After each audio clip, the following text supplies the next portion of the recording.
Thank you for tuning into the Forefront Radio. I'm your host, Afio Levi Israel. Now, if you're interested in helping us promote our brand, please feel free to donate to our Cash App. Our Cash App is $Afiel Levi. That's APHIELLEVI. And that'll go directly to the Forefront Radio so we can produce more incredible shows for you to listen to. Now, if you haven't heard about Anchor, it's the easiest way to make a podcast. Let me explain. It's free. There are creation tools that allow you to record and edit your podcast right from your phone or computer. Anchor will distribute your podcast for you, so it can be heard on Spotify, Apple Podcasts, and many more. You can make money from your podcast with no minimum listenership. It's everything you need to make a podcast in one place. Download this free Anchor app or go to anchor.fm to get started. Thank you. You are now listening to the Forefront Radio, where we discuss history, the Bible, the history of the Israelites, science, and other matters. Bring it out. The history of the blacks, Hispanics, and Native Americans as it relates to the Bible. Who were you prior to slavery? Who were you prior to colonization? These answers and more can be seen and heard as you listen to the Forefront Radio.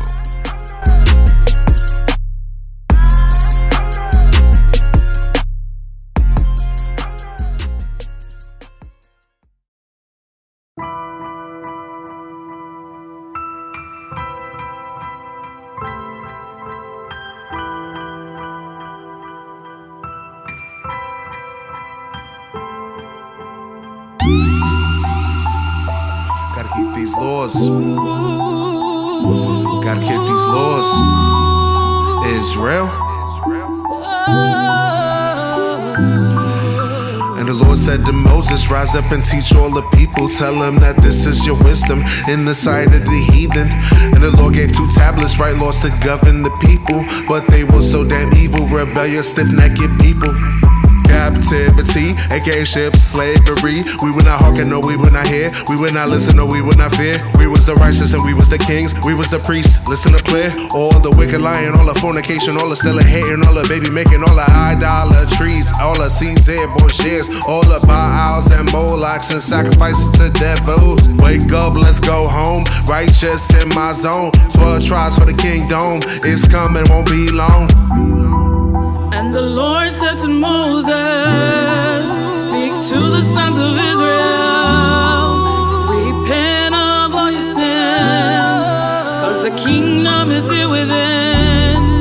And the Lord said to Moses, speak to the sons of Israel, repent of all your sins, cause the kingdom is here within. And the Lord said to Moses, put off them shoes from your feet. This holy ground's where you stepping. No need your corner suggestions. Raise up my people and teach them. Break about that evil from Egypt. Tell them remember my Sabbath. You know they stiff-necked inside it. That's why the commandments in Exodus and again in Deuteronomy. That's why we border the fringes, cause we forgetful of people. Get slain for picking up sticks. Nowadays we picking up shit. Forget thou shalt not commit adultery. It was written in bricks. It's like a hit in the miss. I mean you get what you give. Keep these commandments and live. Nowadays we minister hate like we forgot the wages of sin. We prophesy to the wind. Pray that it bring them back in. I know that iron sharpen the iron, but I don't know nothing about 10. And the Lord said to Moses, speak to the sons of Israel, repent of all your sins, cause the kingdom is here within. And the Lord said to Moses, speak to the sons of Israel, repent of all your sins, cause the kingdom is here within. The Lord said to Moses, it's time my people were free. Give them the laws they should follow and let them know it's from me. If they keep all my laws, they be the top of the tree. But if they turn from my ways, I give them captivity. And God said to Moses, teach all my laws to my chosen. Put the women in dresses and have the men put on hosen. When the new moon's approaching, make sure the trumpets are blowing. Tell the women about children to help my people keep growing. And God said to Moses, when you see sin, take a notice. Remind him I Satan, but all the curses and locusts. Separate from the nation so they can clearly have focus. They serve other gods and all their science is bogus. Teach them they should not steal, they have my people be roguish. They have to pay for their sin, have them agree that they notice. If they turn from my laws, their every effort is hopeless. There is only one God and that's a clear diagnosis. And God said to Moses, accept no witches, hypnosis. To go into the world would be considered atrocious. Have my women dress modest and keep them soft as a lotus. With the knowledge of wise men and the beauty of roses.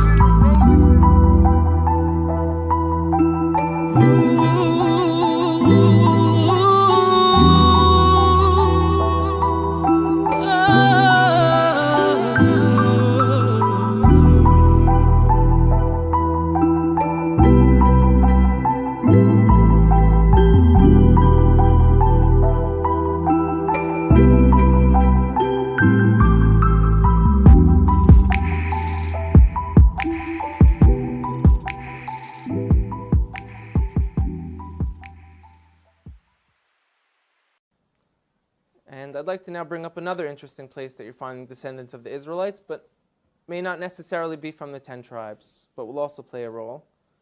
And it shouldn't be overlooked. It's a very serious scenario. Is in Africa.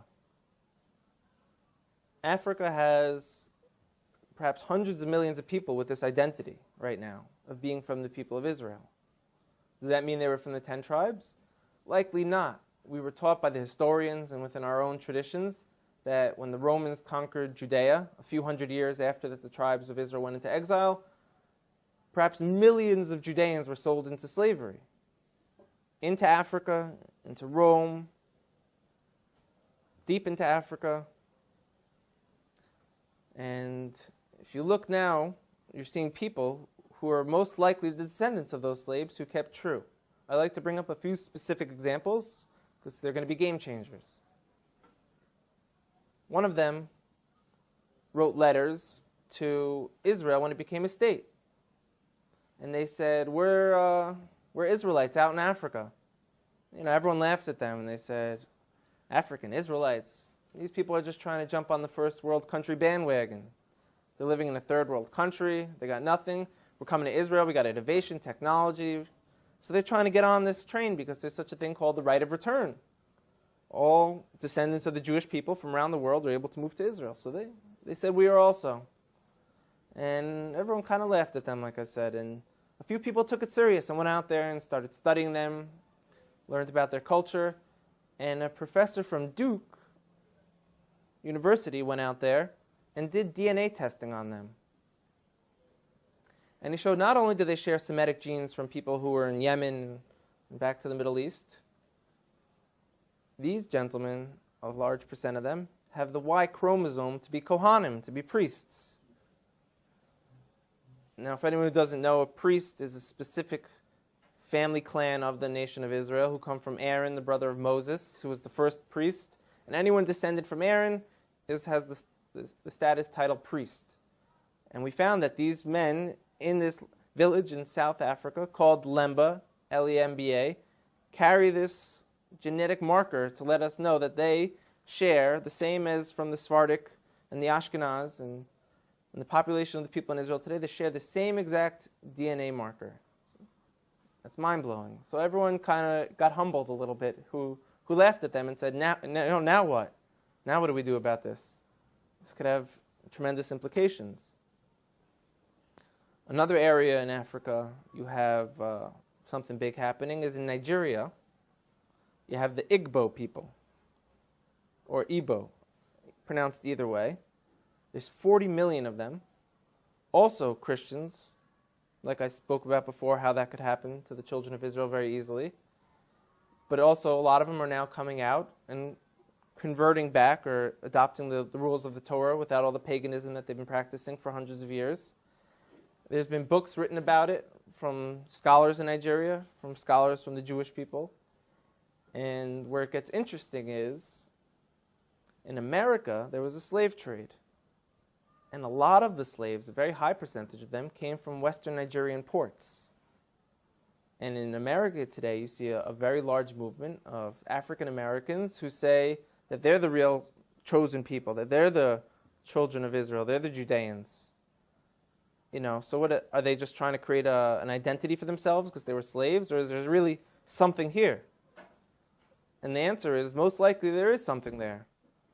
And most likely, maybe that they were the original Israelites, and maybe that the Jewish people today who are white, Caucasian people came in a little bit later on.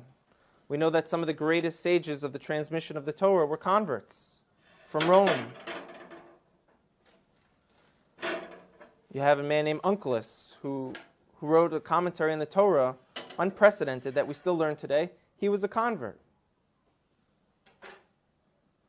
Some of the largest pillars on the transmission today were Roman converts. So here we are, we're Caucasian Jewish people, and now you have people in Africa saying that they're the real people of Israel. It can't be ruled out at all. We know they were sold into slavery. We know now that they're fulfilling prophecies by saying, we're coming back, we want to rejoin the nation. You are listening to the Forefront Radio. I'm your host, Afia Levi Israel. In this episode, we're going to take different secular sources to prove that blacks are the Hebrews of the Bible. The first book I'm going to quote from is The Truth About Black Biblical Israelites, Jews, the World's Best Kept Secret. The subtitle is What Happened to the True Black Jews in the Year 70 AD. This is taken from page 21. It says, the scattering of Israel occurred in 70 CE or AD, as Jesus had predicted. The Israelites were scattered from Jerusalem and Judea, which is in Northeast Africa, by the way, folks, in Jerusalem's destruction by Titus and the Roman army. Flavius Josephus, in his book, The Roman Jewish War, 66 to 70 AD, gives an account of the final dispersion and captivity of the Jews. General Vespasian and his son Caesar Titus fought against the Jews. Millions of Jews fled into Africa. I'm going to read it again. General Vespasian and his son Caesar Titus fought against the Jews. So now we're talking about the Jews, right? The Hebrews of the Bible. Watch this. Millions of Jews fled into Africa.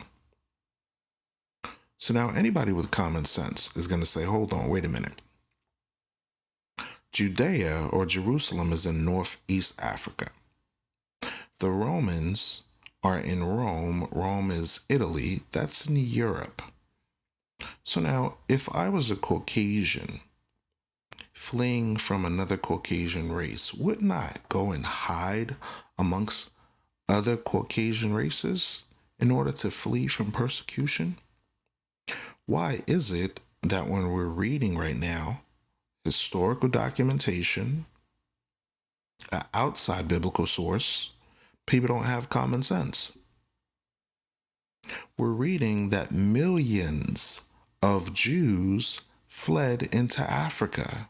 So that tells me that if millions of Jews fled into an area that was predominantly black, that would logically tell me that the Jews are black. Maybe my reading comprehension is off. Let me read it again. General Vespasian and his son Caesar Titus fought against the Jews. Millions of Jews fled into Africa, among other places, fleeing from Roman persecution and slavery. So Jews fled from persecution and slavery in 70 AD? Many suffered severely from hunger and starvation during the siege. Their hunger was so intolerable that it obliged them to chew everything while they gathered such thing as the most sordid animals would not touch, and endured to eat them. They even ate their children for food. Page 235. So this is in one of the books of Josephus. The Bible concurs with Josephus' account. And thou shalt eat the fruit of thy own body, the flesh of thy sons and of thy daughters, which the Lord thy God have given thee in the siege and in the straitness wherewith thy enemies shall distress thee, so that the man that is tender among you and very delicate, his eye shall be evil toward his brother and toward the wife of his bosom, and reward the remnant of his children which he shall leave, so that he will not give to any of them of the flesh of his children whom he shall eat, because he have nothing left him in the siege, and in the straitness wherewith thy enemies shall distress thee in all thy gates. The tender and delicate woman among you, which would not adventure to set the sole of her foot upon the ground for delicateness and tenderness, her eye shall be evil toward her husband of her bosom, and towards her son, and toward her daughter, and toward her young one that cometh out from between her feet, and toward her children which she shall bear, for she shall eat them for want of all things secretly in the siege and the straitness wherewith thy enemies shall distress thee in thy gates. This is Deuteronomy 28, verse 53 through 57. So now we're reading a secular source showing that this biblical prophecy came true. It happened during the Babylonian captivity, and it happened during the Roman captivity. So prophecy, just like history, repeats itself. The perilous times and the diaspora or dispersion during the Roman-Jewish War from 66 to 70 AD was a repetition of the destruction that transpired in Jerusalem and the temple during the time of Nebuchadnezzar and the Babylonians around 586 BC. The prophet Jeremiah in the book of Lamentations chapter 4 verse 10 and throughout the book of Lamentations bewails Israel's plight. Thusly says, the hands of the pitiful women have sought in their own children. They were meat in the destruction of the daughter of my people. Now remember, in other episodes, we read Lamentations 5 and 10, Lamentations 4 and 8, where it described the visage or the facial features of the Jews being black. We read in Jeremiah chapter 14, 2, that the Jews are black unto the ground, and that they were very dark because of the terrible famine, that because they didn't have any food to eat, that their melanin started to get a lot darker and a lot darker during the famine. We covered this earlier on previous episodes briefly. So now let's look at another historical book that talks about what happened during the Roman captivity. This book is called The History of the Jews from the Destruction of Jerusalem to the Present Time. This is by Hannah Adams. This was written in, I believe, 1818, and it was digitized by the Microsoft Corporation for Internet Archive back in 2007 from the University of California Libraries. Okay, watch this. This is page 79 from the book. It says, the Jews who were forcibly seized by the Romans without the walls, and who have made the utmost resistance for fear of punishment, were scourged and crucified near the city. Now, this is an important point because many people think that it was just Jesus the Christ that was crucified. That's not true. The form of government that we were under during the Romans was that capital punishment was through execution of the cross. Crucifixion was their way. That was their death penalty. Okay. It says, famine made them so daring in these excursions that 500 and sometimes more suffered this dreadful death every day. So they were killing 500 people per day through the means of crucifixion. Okay. Then it says, and on account of the number, Josephus observes that, quote, space was wanted for the crosses and crosses for the captives. So they were killing so much people at that time that they were running out of space. They were killing so much people at that time that there was no space to put them on a cross. And no spaces for the crosses of the captives, for the slaves. And yet, contrary to, watch this, and yet contrary to Titus' intention, the seditious Jews were not disposed to a surrender by those horrid spectacles. 500 people a day getting killed, and we still wouldn't surrender. That's how ardent we were for the truth of the Bible, that we were willing to stand even though they were killing us by 500 per day. That's 1,000 every 2 days. That means over 2,000 to 3,000 a week. Okay? Watch. It says, in order to check desertion, they represented the sufferers as suppliants and not as men taken by resistance. Yet even some who deemed capital punishment inevitable escaped to the Romans, considering death by the hands of their enemies a desirable refuge when compared with the complicated distress which they endured. So let me pause that for a second to give clarity, okay? So the majority of the Romans at that time and even now today are the descendants of Esau, Idumea, Edom. Esau was the forefather of the Caucasian races. Jacob was the forefather to the Negroes, Latinos, and Native Americans, and those that are scattered under the title Afro-Diasporan. So Afro-Palestinian, Afro-Indian, Afro-American, Afro-Brazilian, Afro-Haitian, all these terms that are given to these people, they are the lost tribes of Israel. Okay? So now we know who the Romans are today, but now we're just finding out through secular sources as well as the Bible who the real Hebrews are of today. So now we're finding out past history because remember, during slavery, we could not read nor could we write. So many of us are now finding out secondhand through these people that were writing, because remember, this book was written in 1818. We were still in slavery during that time. Hannah Adams wrote this book in 1818. Majority of us could not read nor write. So it's important to note these things because this is Black history. We gave biblical sources in previous episodes. Now we're giving secular sources, okay? So continuing on with the book, it says this.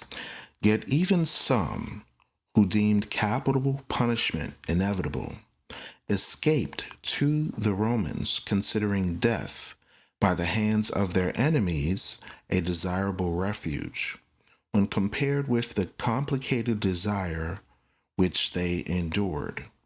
And though Titus mutilated many and sent them to assure the people that voluntary deserters were well treated by him, and earnestly to recommend a surrender of the city, the Jews reviled Titus from the walls, defied his menaces, and continued to defend the city by every method which stratagem, courage, and despair could suggest. And this is from the book of Josephus, volume 6, page 50, as well as page 51 going onward, and as well as a book called Newcomb's Observations, etc., page 245. So these are all secular sources proving biblical history. In order to accelerate the destined ruin of Jerusalem, Titus, discouraged and exasperated by the repeated destruction of his engines and towers, undertook the arduous task of enclosing the city with a strong wall. in order to prevent the inhabitants from receiving any help from an adjacent country or eluding his vengeance by flight. So these Romans went out of their way to show the perpetual hatred that they had towards the Israelites, our ancestors. Even now to this day, they show through evidences that many of them have no sort of love towards us, but an actual racial bias. So now we're going to look at another book called Modern Judaism by John Allen. It's a brief account of the opinions, traditions, rites, and ceremonies of the Jews in modern times. So even the Ashkenazis hold on to this truth.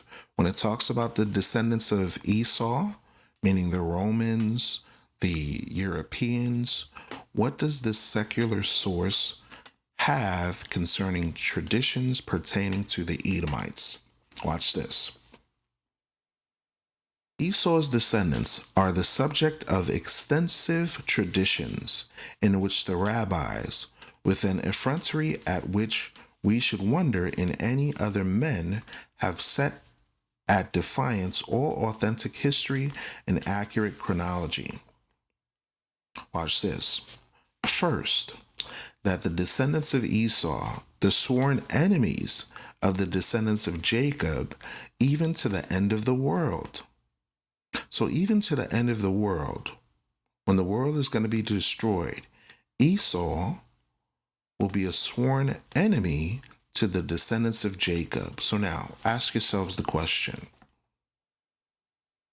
Who is showing themselves to be a perpetual enemy towards the children of Israel? Now that we know who the children of Israel are, who are the people that show themselves to be sworn enemies to the descendants of Israel, the descendants of Jacob, even towards the last days right now?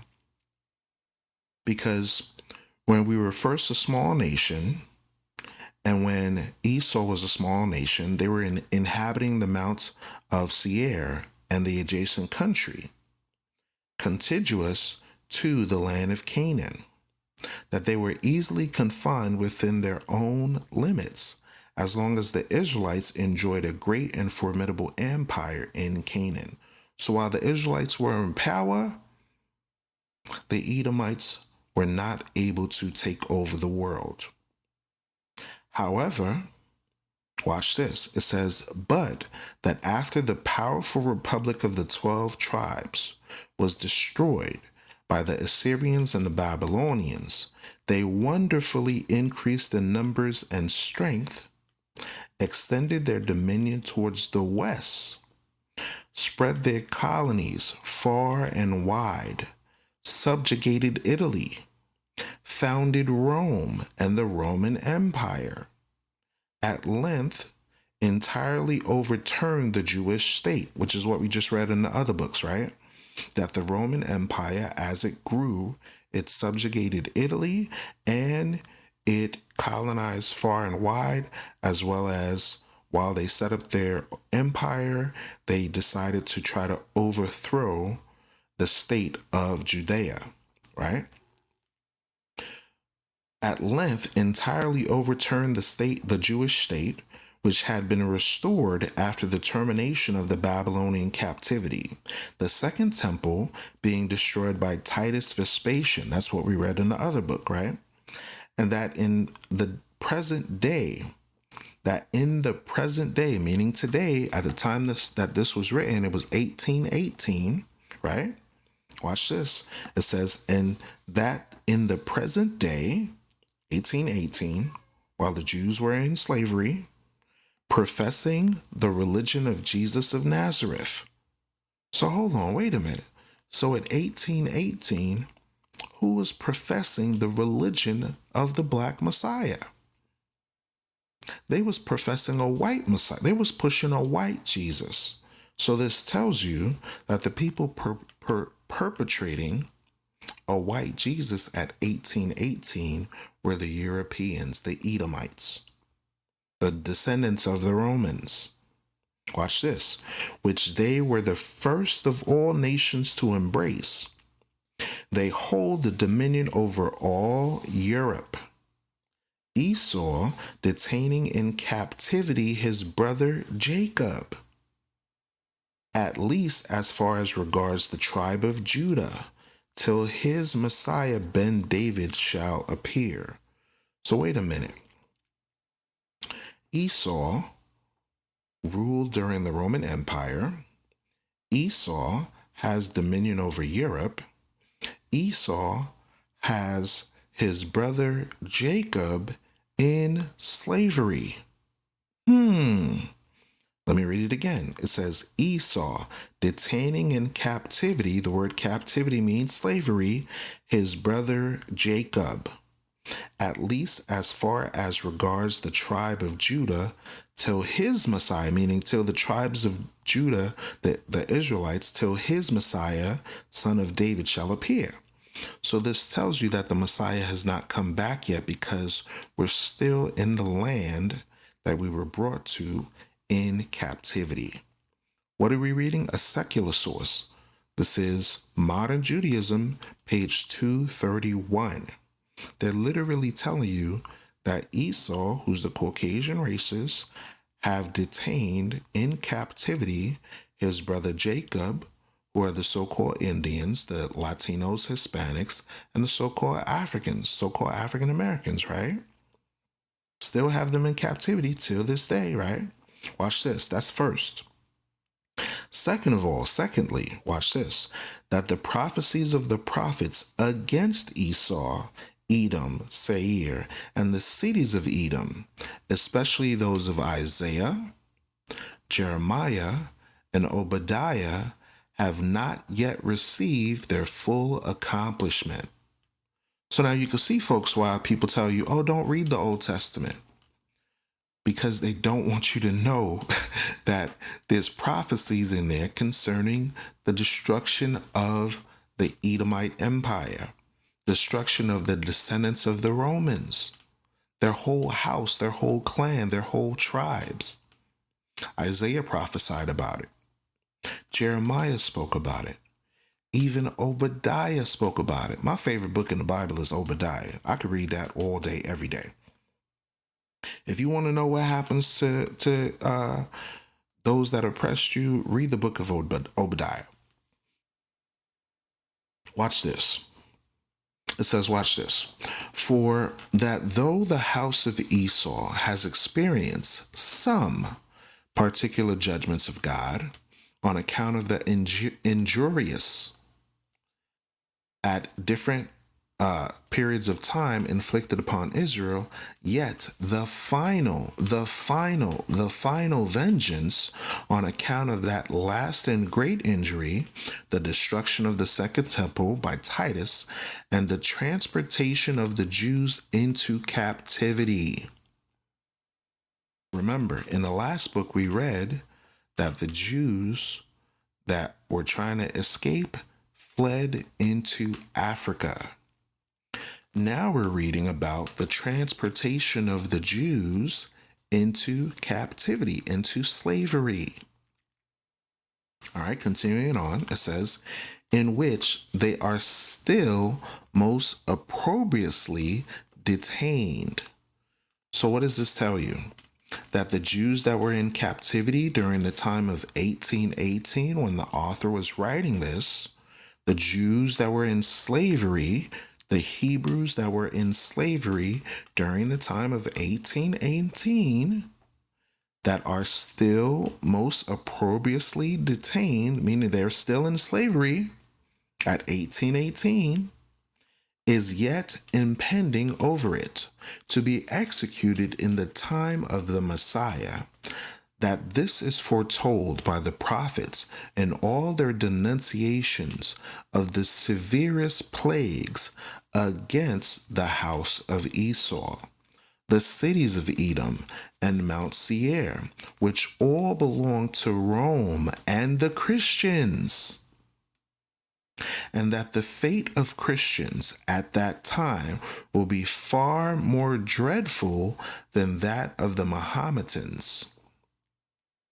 Abarnabel particularly says, quote, the slaughter of the Turks in the future battle will not be so great as that of the Christians. This is referring to European Christians.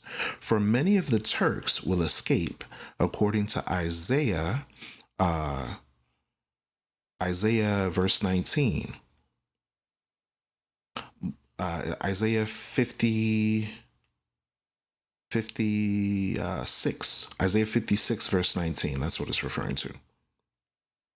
But of the Christians, Obadiah says, now this is referring to the book of Obadiah, there shall not be any remaining of the house of Esau.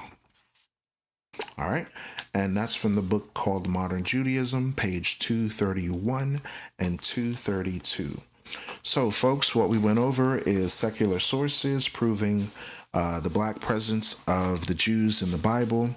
We read one particular book that talked about the Jews fleeing into Africa. This book was called The History of the Jews from the Destruction of Jerusalem to the Present Time. And then we read another book called The Truth About Black Biblical Israelites. And then we read another book called Modern Judaism. We got one more quote that we're going to read for you, and we're going to wrap it up.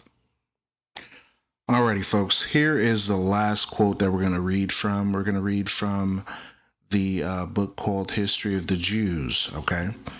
The Negro's claim to be a Jewish heritage is legitimate. I'm going to read it again. Negro's claim to be Jewish is legitimate. The land of Israel is located in Western Asia and borders on North Africa. All of the native inhabitants of that region were non-white. When Spain expelled its Jews in 1492, many of them went to Africa. I'm going to read it again. Sometimes you got to read it slow because some people are not able to comprehend what I'm reading. The land of Israel is located in Western Asia and borders on North Africa. North Africa.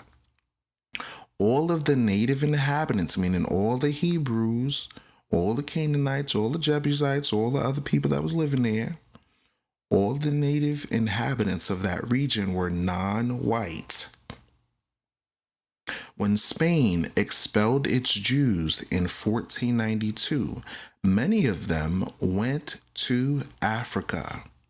It seems probable that some of them were brought later to America as slaves. The spirituals never sing of African rivers. It's always the Jordan or the Red Sea. They don't sing about African chiefs or kings. It's David or Moses or some other Jewish character from the Bible.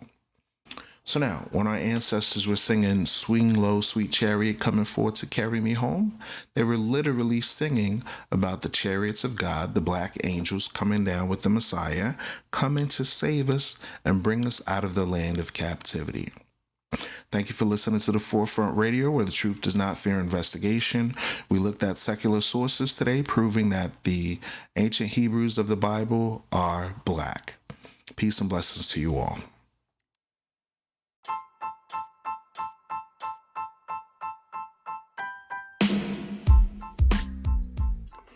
Thank you for listening to the Forefront Radio. We now have a Cash App. The link is in the description of the page here on anchor.fm, also on Spotify. We appreciate you listening in. We do have a few features that we are including now. We are selling a few products such as watches, perfumes, colognes, and other products will be available for our Israelite community as well as the general community of the population. We have a Facebook page. Just type in the Forefront Media and you'll be able to get updates of various shows that we drop when they do drop. Please do share this show if you like the show, and we do hope that you do love this show. And tune in for more episodes once we have them available. Thank you for listening to The Forefront. I'm your host, Afiel Levi Israel.